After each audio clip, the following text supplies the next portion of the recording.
रामपुर नाम के गांव में उदय नाम का एक गरीब मजदूर रहता था। उसकी पत्नी निर्मला बहुत सुशील थी। उदय की एक प्यारी बेटी थी जिसका नाम पिंकी था। उदय मजदूरी का काम करके जो पैसे कमाता था वह बहुत ही कम था। महंगाई बहुत ज्यादा होने के कारण उसके परिवार का भरण पोषण उन पैसे से मुश्किल से हो पाता था। गर्मी का दिन था। उदय के घर का पंखा ठीक से काम नहीं करता था। उस पंखे से बहुत कम हवा आती थी।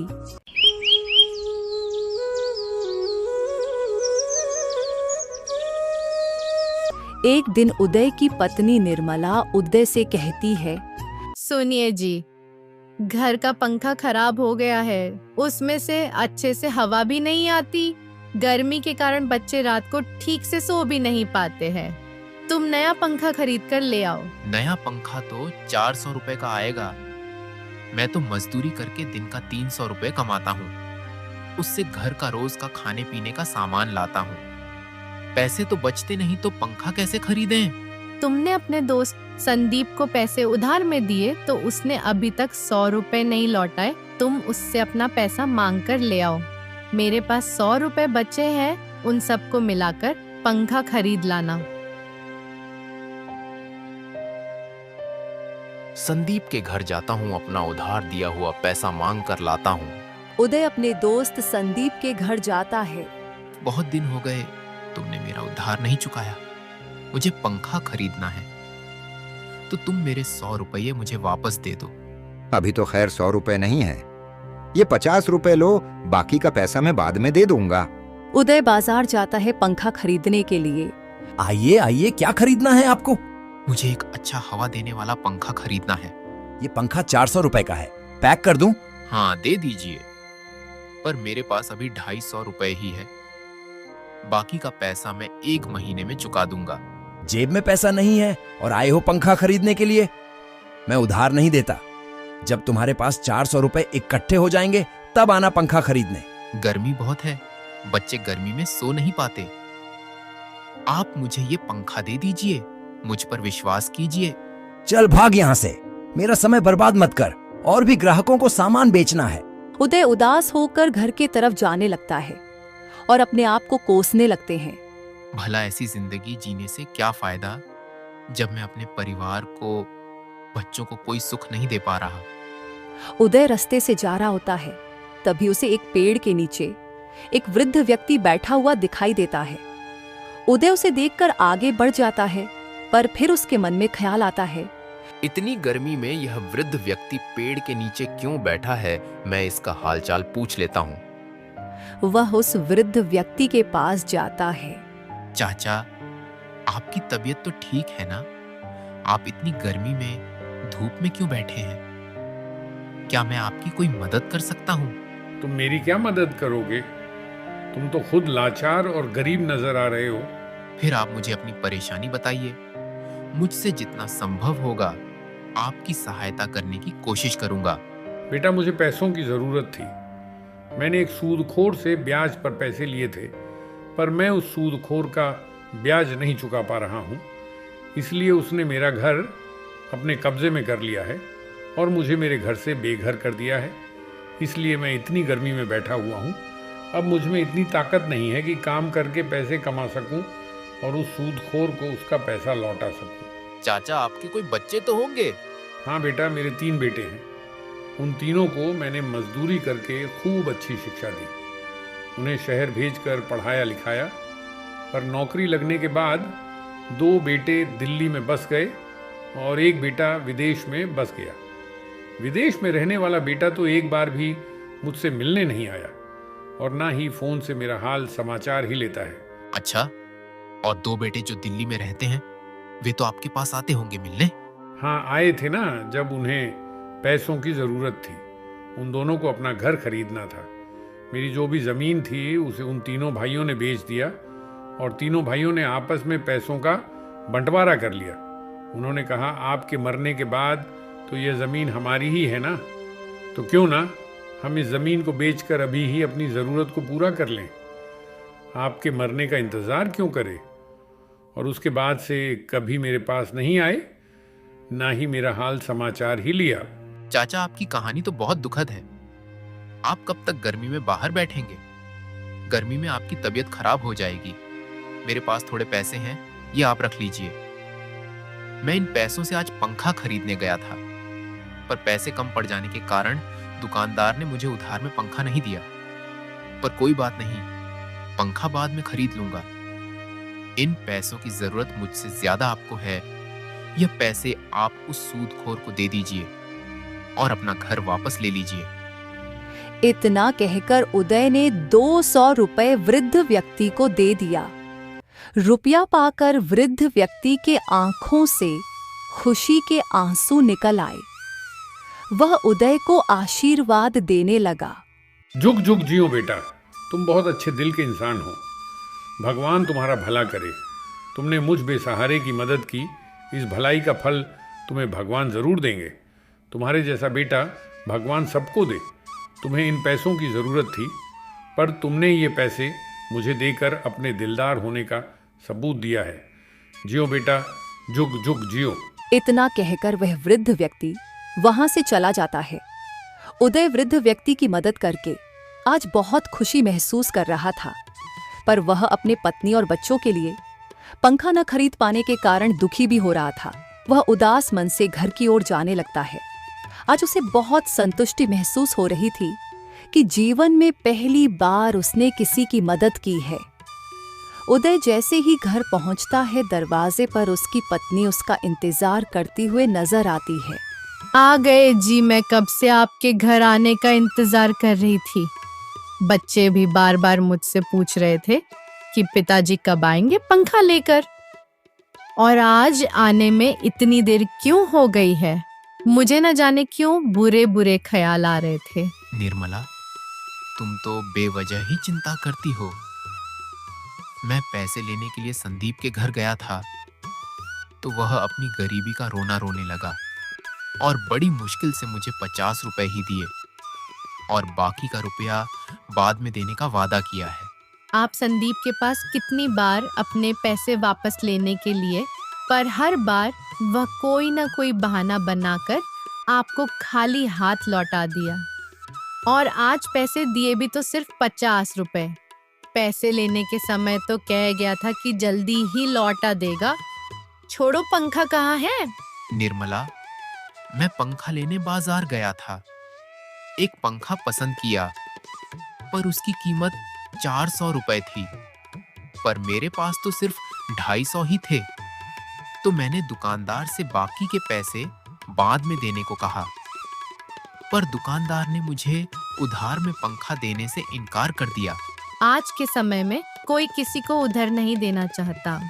अगर बाकी का पैसा तुम ब्याज के साथ देने दुकानदार को कहो तो शायद वह तुम्हें पंखा दे देता। पर छोड़ो, तुमने ठीक ही किया। ब्याज के साथ पैसे लेने का नहीं कहा। लाओ, 250 रुपए मैं उन्हें संभाल कर रख देती हूँ।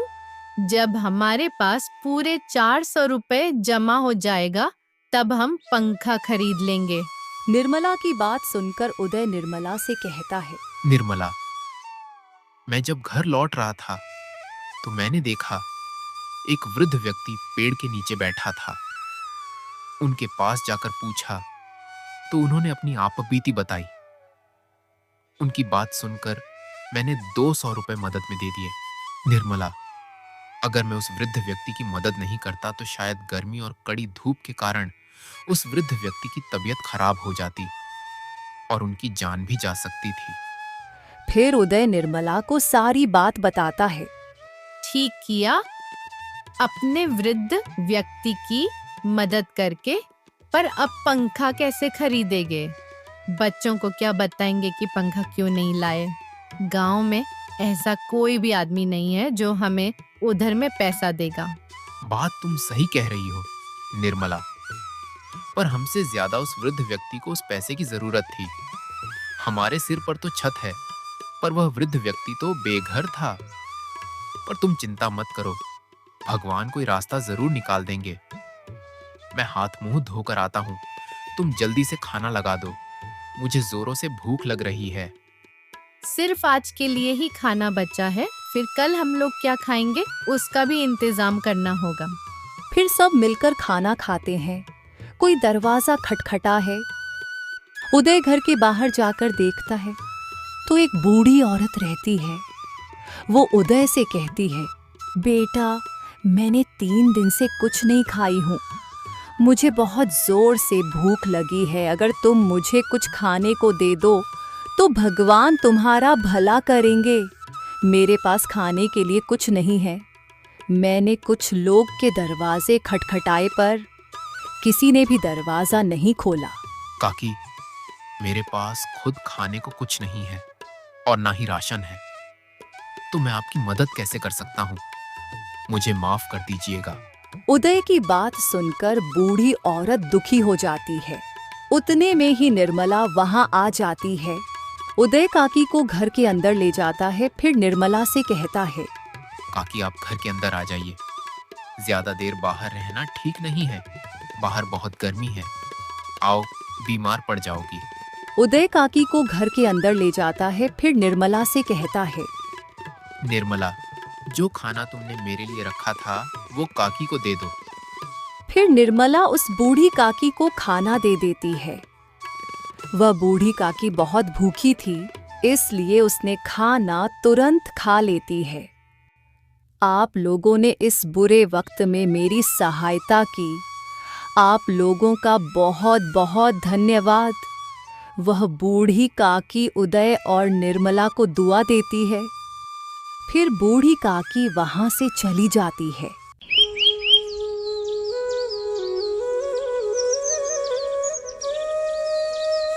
अगली सुबह निर्मला उदय से कहती है, तुमने भी रात को कुछ नहीं खाया और बच्चे भी थोड़ा ही खा के सो गए। तुम एक काम करो, तुम्हारे पास जो बचा हुआ रुपए है तुम राशन खरीद कर ले आओ। निर्मला के कहने पर उदय बाजार जाता है राशन खरीदने के लिए। रास्ते में एक बुजुर्ग आदमी के रोने की आवाज आती है। वह बूढ़ा आदमी अपने बेटे से कह रहा था, बेटा, तुम मेरी कोई बात क्यों नहीं मानते हो? मैंने तुमसे कितनी बार कहा है कि तुम मुझे डॉक्टर के पास ले चलो। मेरी बीमारी बढ़ती है जा रही है। मेरे पास अभी पैसे नहीं है, फिर मैं आपको डॉक्टर के पास कैसे लेकर जाऊं? आप तो जानते ही हो मेरे पास उतने पैसे नहीं हैं। फिर भी आप मुझे बार बार कहकर मुझे शर्मिंदा क्यों कर रहे? फिर उदय उस बूढ़े व्यक्ति के पास जाकर उससे रोने की वजह पूछता है। फिर बूढ़ा व्यक्ति उससे कहता है, मैंने अपने बेटे को पालने की दिन रात एक कर दी। बड़ी मुश्किल से इसे मैंने पाला है। जब ये 2 साल का था तभी इसकी माँ का देहांत हो गया था। मैं चाहता तो दूसरी शादी कर सकता था, लेकिन मैंने नहीं की, क्योंकि अगर मैंने दूसरी शादी की होती तो दूसरी पत्नी इसे परेशान ना करे और इसकी ज़िंदगी खराब ना हो जाए। और आज जब मैं बूढ़ा हो गया हूँ तो आज मुझे ये कोई डॉक्टर के पास लेकर नहीं जा रहा जिससे मैं अपनी बीमारी का इलाज करवा सकूं। मैं इस बात से सहमत हूँ कि इन्होंने बड़ी मुश्किल से मुझे पाला है और पाल पोस कर जवान किया है, लेकिन मेरे पास इतने पैसे नहीं हैं कि मैं इन्हें किसी डॉक्टर के पास लेके जाऊं। उदय दोनों पिता बेटा की बात सुनकर परेशान हो जाता है और फिर उसने 50 रुपया, जिससे वह घर का राशन लेने जा रहा था, बूढ़े आदमी के बेटे को 50 रुपया दे देता है। इस 50 रुपए की मुझे भी बहुत आवश्यकता है, क्योंकि मेरे बच्चे भी भूखे हैं और इस 50 रुपए से मैं अपने राशन लेने जा रहा था, जिससे मैं अपने परिवार का पेट भर सकूं। लेकिन अगर तुम्हारे पिता को समय से इलाज न मिले तो तुम्हारे पिता की तबीयत और बिगड़ जाएगी। इस 50 रुपए से तुम अपने पिताजी का इलाज करवा दो। वे लोग 50 रुपए पाकर बहुत खुश होते हैं और उदय को ढेर सारा आशीर्वाद देते हैं और दोनों इलाज के लिए चले जाते हैं। और फिर उदय उदास मन से एक पेड़ के नीचे बैठ जाता है और मन में सोचता है, हे भगवान, अब मैं क्या करूं? मुझे अपने दुख से ज्यादा दूसरों के दुख दिखते हैं और अगर मैं घर पे राशन लेकर नहीं गया तो मेरे बच्चे भूखे रह जाएंगे। जब निर्मला को ये बात पता चलेगा कि मैंने ये पैसे किसी दूसरे की मदद की है, तो वो तो बहुत गुस्सा रहेगी। मुझे कुछ समझ नहीं आ रहा, क्या करूं? उदय ये सब सोच ही रहा था, तभी उसके पास एक साधु बाबा आते हैं और उदय को उदास देखकर पूछते हैं, बेटा, तुम यहाँ उदास क्यों बैठे हो? मैं आपको क्या है बताऊं बाबा, मेरे पास बहुत दुख है। क्या क्या बताऊं आपको? ना खाने की व्यवस्था है और ना पीने की, और मुझे दूसरों के दुख देखा नहीं जाता, इसीलिए मेरे बच्चे भी भूखे हैं और मैं अपने परिवार के लिए खाना भी नहीं ले जा पा रहा हूँ। हाँ, मैं तुम्हारे बारे में सब कुछ जानता हूँ और मैं यह भी जानता हूँ कि तुम हमेशा दूसरों की तकलीफ दूर करने की ही सोचते रहते हो। बाबा, आप मुझसे क्या कहना चाहते हो? मैं कुछ समझ नहीं पा रहा हूँ। तभी बाबा अपने झोले में से कुछ निकाल कर उदय को देते हुए कहते हैं, ये लो बेटा, ये एक मशीन है जो मैं तुम्हें दे रहा हूँ, जिससे आइसक्रीम बनती है और तुम आइसक्रीम बनाकर बेचो। क्योंकि अभी गर्मी का मौसम है, इससे तुम्हारा व्यापार अच्छा चलेगा। पर बाबा, मुझे तो आइसक्रीम बनाने का कोई तजुर्बा भी नहीं, तो मैं कैसे आइसक्रीम का व्यापार करूंगा? ये कोई साधारण मशीन नहीं है, ये एक जादुई मशीन है। इसमें तुम्हें सिर्फ यह करना है कि तुम्हें जितने आइसक्रीम की आवश्यकता है, उसी हिसाब से तुम इस मशीन में चीनी और पानी डाल देना, और तुम जिस भी स्वाद का आइसक्रीम मांगोगे तुम्हें तुरंत प्राप्त हो जाएगा। ये सुनकर उदय बहुत खुश हो जाता है और साधु बाबा का धन्यवाद करता है। मैं तुम्हारे जैसे ईमानदार लोगों की मदद करता हूं। जब तुम्हारा व्यापार ठीक चलने लग जाएगा, तब तुम इसी तरह किसी जरूरतमंद ईमानदार लोगों की मदद करना और ये मशीन उसे दे देना। आपका मेरी इतनी बड़ी मदद करने के लिए आपका बहुत बहुत धन्यवाद बाबा। मैं आपका ये एहसान कभी नहीं भूलूंगा। जब उदय खुशी खुशी आइसक्रीम का मशीन लेकर घर पहुंचता है, तब उसके हाथ में राशन न देखकर पत्नी गुस्सा हो जाती है। क्या आज भी मुझे और मेरे बच्चे को भूखा रहना पड़ेगा? क्या आप आज भी दान कराए? मेरी बात सुनो, मैं एक जादुई आइसक्रीम बनाने की मशीन लाया हूँ, जिससे मैं इस गर्मी आइसक्रीम बनाकर बेचूंगा और धन कमाऊंगा। हमारे पास ना तो आज का खाना है और ना आइसक्रीम बनाने की सामग्री और ना ही ठेला। इन सब का इंतजाम कहाँ से करूंगा? मेरे पास एक सोने की अंगूठी है, इसे तुम सुनार के पास गिरवी रखकर पैसे ले लो और खाना और आइसक्रीम बनाने का सामान और ठेला आओ। जब व्यापार चलने लग जाएगा, तब आप सुनार से अंगूठी वापस ले लेना। निर्मला उदय को अंगूठी दे देती है। उदय अंगूठी सुनार के पास ले जाता है और गिरवी रखकर पैसे ले लेता है और उस पैसे से आइसक्रीम बनाने का सामान और एक ठेला ले लेता है। निर्मला और उदय मिलकर आइसक्रीम बनाते हैं। उदय मशीन से कहता है, "ए मशीन, मुझे चॉकलेट फ्लेवर की 50 आइसक्रीम बनाकर दो।" तभी मशीन से एक अजीब सी रोशनी निकलती है और आइसक्रीम निकलने लगती है। ये देखकर बच्चे और पत्नी बहुत ही खुश होते हैं। बच्चों ने एक एक आइसक्रीम का स्वाद लिया और बहुत खुश हुए। फिर उदय आइसक्रीम का ठेला लेकर गांव की ओर चल देता है और घूम घूम कर चॉकलेट फ्लेवर की आइसक्रीम ले लो की आवाज लगा लगा बेचने लगता है। ये आवाज सुनकर लोग ठेले के पास आने लगते हैं और आइसक्रीम खरीदने लगते हैं। इतना स्वादिष्ट आइसक्रीम खाकर लोग बहुत खुश होते हैं। इस तरह उसका सारा आइसक्रीम तुरंत बिक जाता है। वह बहुत खुश होता है और अपने घर जाकर सारा पैसा अपनी पत्नी निर्मला के हाथ में दे देता है। उसकी पत्नी भी बहुत खुश हो जाती है। अब उदय रोज आइसक्रीम तैयार करता है, फिर बाजार की ओर चॉकलेट फ्लेवर वाली आइसक्रीम ले लो की आवाज लगता हुआ चल पड़ता। यह देखकर उदय का पड़ोसी अजय ईर्ष्या से भर उठता है और उदय की स्वादिष्ट आइसक्रीम का राज जानने के लिए व्याकुल हो जाता है और उदय से पूछता है कि तुम आइसक्रीम में ऐसा क्या डालते हो जिससे तुम्हारा आइसक्रीम गांव के लोगों को इतना पसंद आता है? मैं और भी आइसक्रीम वाले को देखता हूं, पर उसकी उतनी नहीं बिकती। अजय, सारे आइसक्रीम वाले साधारण आइसक्रीम बेचते हैं और मैं चॉकलेट वाली आइसक्रीम बेचता हूँ। शायद इसलिए मेरी आइसक्रीम लोगों को ज्यादा पसंद आ रही है। और तुमने तो पहले दिन से ही इतनी जल्दी तरक्की कर ली। जहां तक मैं जानता हूं, व्यापार जमने में टाइम लगता है, पर तुम्हारा व्यापार तो पहले दिन से चलने लगा। फिर उदय आइसक्रीम का ठेला लेके चल जाता है, मगर ये बात अजय को कुछ अटपटा सा लगता है। वह मन ही मन सोचता है, दाल में जरूर कुछ काला है। ये उदय बहुत तेज है और किसी की तो आइसक्रीम नहीं बिकती जितनी इसकी बिकती है।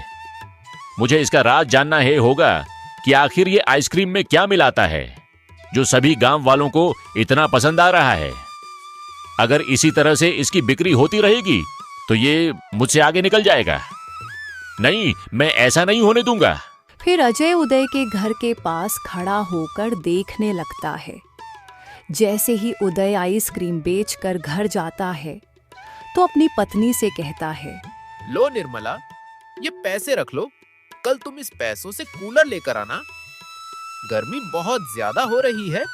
अब हमारे दिन भी बदल गए हैं। पहले हम एक पंखा के लिए तरस रहे थे, अब हमारे घर में कूलर आएगा। बस ये सब इस जादुई मशीन से हो रहा, वरना हमारी क्या औकात थी एक कूलर लेने की। आज हमारे पास ये जादुई मशीन न होता हो, ना जाने हम कहाँ होते। फिर सबको आइसक्रीम खाने की इच्छा होती है। फिर उदय जादुई मशीन से आइसक्रीम मांग लेता है और मशीन से आइसक्रीम बाहर निकल आती है। ये सब खड़ा होकर अजय छुप कर देख रहा था। अच्छा, तो ये जादुई मशीन कमाल है। इसी मशीन की वजह से गांव वालों को आइसक्रीम ज्यादा पसंद आ रही है। अगर मेरे पास ये मशीन आ गई तो मैं भी आइसक्रीम बेचकर पैसा वाला बन जाऊंगा। ये सोचते सोचते अजय अपने घर जाने लगता है। फिर वह रात होने का इंतजार करता है। जब रात हो जाती और सभी लोग सो जाते हैं, तब अजय उदय के घर चुपके से जाता है और उस जादुई मशीन को अपने घर लेकर आ जाता है।